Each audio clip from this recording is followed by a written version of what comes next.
Le combat pour la souveraineté se mène également dans les champs.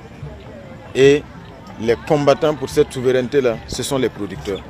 Et nous sommes convaincus que nous allons y arriver et le plus vite possible, conformément aux orientations et aux instructions du camarade président du FASO, le capitaine Ibrahim Traoré, qui a fait donc de ce combat-là un combat prioritaire. Nous sommes en pleine campagne humide et évidemment c'était un devoir pour nous de nous déplacer sur le terrain pour constater l'évolution, la physionomie des champs.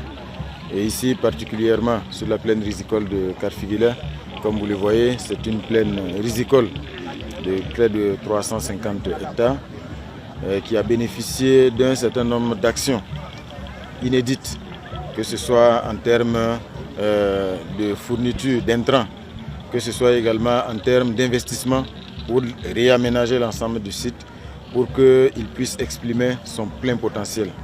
Ce que nous avons constaté ici ce matin nous réjouit et surtout autorise l'optimisme quant à de bonnes moissons au terme donc de cette campagne humide ici, mais également de façon plus générale sur la plupart donc, des périmètres.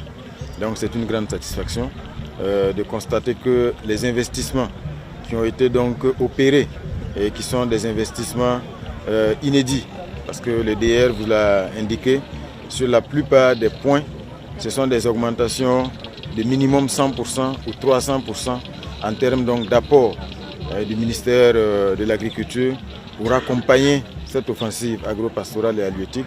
Et ici, on en voit les résultats. Et ce n'est que le début, parce que les travaux d'aménagement qui sont en cours devraient permettre très bientôt de faire en sorte donc que nous puissions produire toute l'année sur ce site de 350 hectares avec plus de 900 producteurs, dont 151 femmes qui mettent du cœur à l'ouvrage ici, pour nous permettre le plus rapidement possible de réduire notre dépendance en termes d'importation de riz au Burkina Faso. Donc aujourd'hui, nous repartons pleinement satisfaits parce que le périmètre ici, la plaine, présente une très bonne physionomie. Et évidemment, c'est encourager tous les acteurs, encourager les producteurs, mais aussi évidemment engager le ministère de l'Agriculture à rester donc dans cette dynamique-là et surtout faire en sorte que le plus rapidement possible, les périmètres irrigués que nous avons, dont la plupart malheureusement sont en état aussi de dégradation, puissent donc être réhabilités pour donner leur plein potentiel afin que nous puissions produire rapidement donc, les quantités suffisantes pour ne plus être dépendants des importations. Aujourd'hui, nous sommes convaincus qu'avec le leadership, avec la politique qui est enclenchée, avec l'adhésion des producteurs, il n'y a pas de raison que nous ne puissions pas le plus rapidement possible régler le problème de la faim au Burkina Faso. Donc c'est encore encourager tous les producteurs qui sont actuellement donc à l'ouvrage dans les champs pendant cette campagne humide. Mais évidemment, toutes les conditions sont en train d'être réunies également avec l'ONBA pour faire en sorte que nous ne soyons plus uniquement dépendants du ciel, si je peux le dire ainsi, mais qu'au-delà donc de la campagne humide, nous ayons une maîtrise d'eau qui nous permette également de continuer donc la production. Aujourd'hui, il y a beaucoup d'investissements qui sont consentis partout.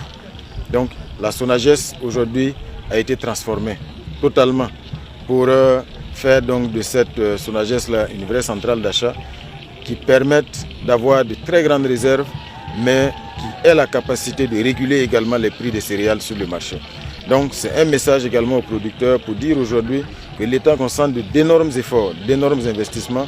Donc il faut que les producteurs comprennent également la dynamique et surtout qu'après les récoltes, ils ne soient pas tentés d'exporter le céréal ailleurs parce que tout simplement il y a des sirènes que les y appellent. Mais il faut qu'il y ait du patriotisme à ce niveau également pour que les investissements consentis par l'État en retour, les producteurs puissent permettre à la SONAGES d'acquérir suffisamment donc de céréales, de grandes quantités de la production.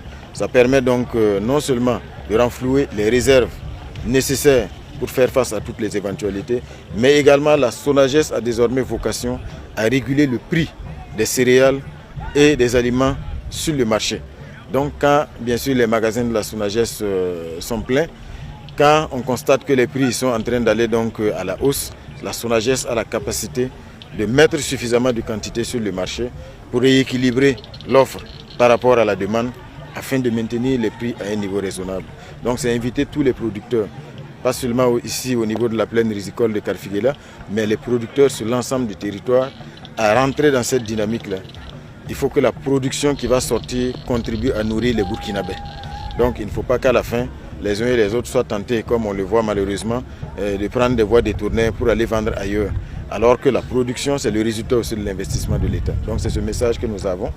Évidemment, la SONAGES a déjà commencé. Vous avez vu déjà quelques opérations sur certains sites de production où la SONAGES est allée acheter de la production, acheter donc des céréales. Donc ça va se poursuivre, ça va s'intensifier. C'est cette discipline également à laquelle nous invitons tous les producteurs.